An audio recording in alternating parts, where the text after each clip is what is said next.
Assalamualaikum warahmatullahi wabarakatuh. Selamat datang kembali dengan saya Bang RG ya di channel RG Official. Buat kalian yang baru bergabung, saya mohon bantuannya tekan tombol subscribe-nya dan hidupkan loncengnya agar kalian tidak ketinggalan apapun update terbaru dari channel kita ya. Dimanapun kalian berada, saya selalu mendoakan semoga kalian dalam keadaan sehat walafiat dan semua masalah pinjaman online-nya ya dipermudahkan oleh Allah Subhanahu wa taala. Amin ya robbal alamin. Di sini kita akan membahas ya, kembali lagi pinjol memakan korban. Di sini coba kita bacakan beritanya ya. Pria di Gunung Kidul gantung diri di kandang rusa diduga akibat tagihan pinjol. Ini kejadiannya di bulan Agustus ya, di akhir bulan tanggal 30. Seorang pria berinisial ADS umur 35 tahun ditemukan gantung diri pada Senin 30 Agustus. ADS diketahui gantung diri di tempat bekerja, yaitu di Penangkaran Rusa Taman Hutan Rakyat atau Tahura, Gading, Kabupaten Gunung Kidul. ADS nekat bunuh diri diduga salah satu faktornya karena ada tagihan pinjaman online. Kapolsek Pelayan AKP Hajar Wahyudi mengatakan ADS gantung diri di kandang rusa pada Senin 30 Agustus dini hari. Wahyudi menuturkan bahwa saat itu ADS bertugas jaga di area penangkaran tersebut.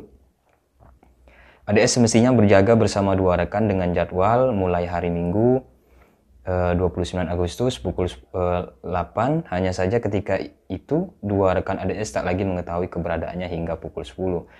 Kedua penjaga ini pun kemudian mencari keberadaan ADS. Saat itu kedua rekan ADS mencari di sekitar area kandang yang seharusnya dijaga, namun tak kunjung menemukan keberadaan ADS. Kemudian, dua penjaga ini menemukan sepeda motor milik ADS tak jauh dari area kandang. Kemudian keduanya meneruskan untuk mencari ADS hingga akhirnya ditemukan dalam kondisi meninggal dunia atau gantung diri ya. Kemudian mereka melaporkan korban yang gantung diri ke kami. Dari hasil oleh TKP dan pemeriksaan terhadap tubuh korban tak ditemukan ada tanda-tanda penganiayaan. Selain itu tidak ada juga barang berharga yang hilang. Terkait dugaan ADS nekat gantung diri karena adanya tagihan pinjaman online, Hajar mengaku masih dalam proses penyelidikan. Hanya saja Hajar mengakui jika memang ada tagihan pinjaman online kepada korban ya. Tagihan pinjol salah satu faktor. Informasinya teman pelaku bunuh diri itu mendapatkan pesan SMS atau WhatsApp dari pengelola pinjaman online. Inti pesannya agar si pelaku bunuh diri itu segera melunasinya ya, tutur dari Hajar tersebut. Tapi kita juga belum bisa menyimpulkan itu bunuh diri karena ada tagihan pinjaman online. Jadi faktor utama penyebab bunuh diri, cuma kalau dilihat dari peristiwanya ada kemungkinan salah satu faktor penyebab ADS melakukan bunuh diri. Hajar menambahkan berdasarkan pengakuan dari pihak keluarga bahwa ya ADS ini tak memiliki masalah sebelum memutuskan untuk gantung diri, termasuk tak ada pula masalah keluarga yang sedang merundung ADS. Jadi ini kemungkinan besar ya masalah dari teror pinjaman online. Baru-baru yang ini ya, belum ada sebulan terakhir ini ada dua korban lagi ya, yang dari Jember juga. Bahkan ini kembali lagi pinjol menelan korban.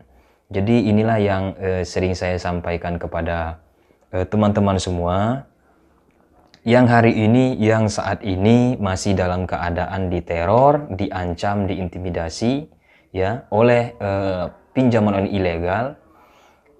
Kalian harus kuatkan mental kalian. Permasalahan di pinjaman ini adalah mental ya. Jika kalian kuat mental, kalian akan bisa melewati proses-proses pengancaman, penagihan ataupun apa itu, pasti kalian bisa kuat ya. Jika kalian sendiri, kalian tidak menguatkan mental kalian, sendiri saja kalian terus terbebani sehingga kalian frustasi. Dari situlah kalian berpikir yang tidak-tidak ya. Makanya saya selalu jelaskan, konfirmasilah, klarifikasilah ke semua data kontak. Tidak semua, misalnya ya 30 data kontak yang sering kalian hubungi. Karena di situ kalian bisa mendapatkan sedikit ketenangan jika kalian menginformasikan kepada kerabat ya, jika ada yang menteror, menagih dengan dalih saya melarikan uang perusahaan, menjual ginjal, open donasi atau apapun itu, mohon tidak ditanggapi. Jadi harus kalian klarifikasi ya. Tidak usah terlalu berlebihan ya. Sehingga kalian nanti ya mengurung diri ya. Jadi saya sangat mohon kepada teman-teman yang gagal bayar harus kuatkan mental kalian. Tidak lupa jangan dihapus ya semua teror-teror dari DC pinjol itu, disimpan, segera laporkan ke kepolisian. Melaporkan ke kepolisian bukan berarti kita harus segera polisi itu menindaklanjuti pinjolnya di mana, tempatnya di mana, ya. Di sini kita melaporkan pengaduan bahwa data kita ya sudah disebar. Maksudnya melakukan pencemaran nama baik, ataupun misalnya ada di antara teman-teman yang mungkin datanya digunakan, kalian tidak mengajukan pinjaman online, tiba-tiba kalian ditagih. Jadi kalian segera laporkan, adukan kejadian ini ke polisi terdekat di tempat kalian. Ya, ikutin saja arahannya bagusnya seperti apa. Yang penting kalian sudah melapor.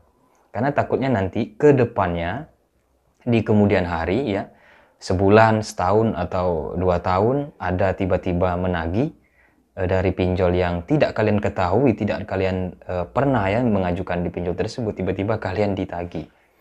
Nah, itu tadi surat pengaduan itu bahwa kita menginformasikan data disalahgunakan atau dilakukan pencemaran nama baik.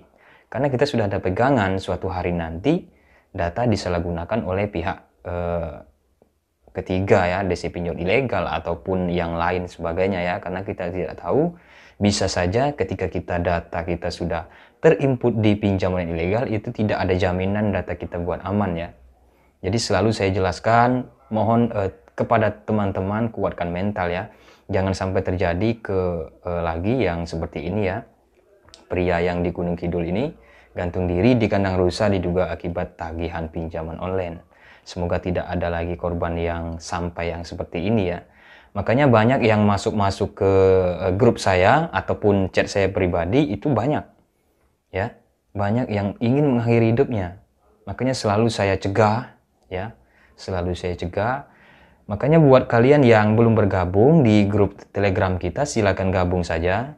Tujuannya apa? Manfaatnya apa? Manfaatnya kalian di situ sama-sama gagal bayar ya. Jadi kalian sama-sama ada teman.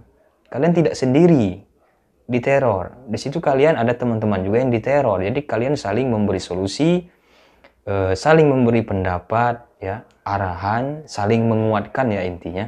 Jadi itu tujuannya grup itu. Langsung saja gabung ya di link yang sudah saya sediakan di bawah deskripsi video ini jika kalian yang ingin bergabung. Oke, itu saja yang bisa saya jelaskan untuk saat ini. Terima kasih buat kalian yang selalu setia menantikan updatean terbaru dari saya. Mohon maaf jika ada penjelasan yang kurang jelas, silakan komentar saja ya. Semoga kita berdoa, semoga tidak ada lagi terjadi korban yang mengakhiri hidupnya gara-gara teror dari DC pinjol ilegal ini ya. Karena pinjol ilegal itu senjatanya hanya menyebar data. Selain dari itu tidak ya. Jadi ini banyak teman-teman yang masih bertanya masalah hukum ya, ingin dilaporkan ke kepolisian, ingin datang ke rumah, konfirmasi ke RT ke RW terdekat, itu tidak ada semuanya. Ya, mereka hanya bisa menyebar data, menteror data kontak, memfitnah. Itu yang cuma bisa mereka lakukan, selebih dari itu tidak bisa ya. Jangan terlalu diikutin gertakan mereka. Ya. Mereka brutal, mereka mengeluarkan bahasa-bahasa seenak mereka binatang. Kalian seperti itu juga. Jadi tidak usah kalian terlalu berlebihan ketakutan dari semua ancaman dari DC pinjol ilegal itu ya. Oke, itu saja pada kesempatan kali ini. Saya undur diri, Bang RG. Assalamualaikum warahmatullahi wabarakatuh.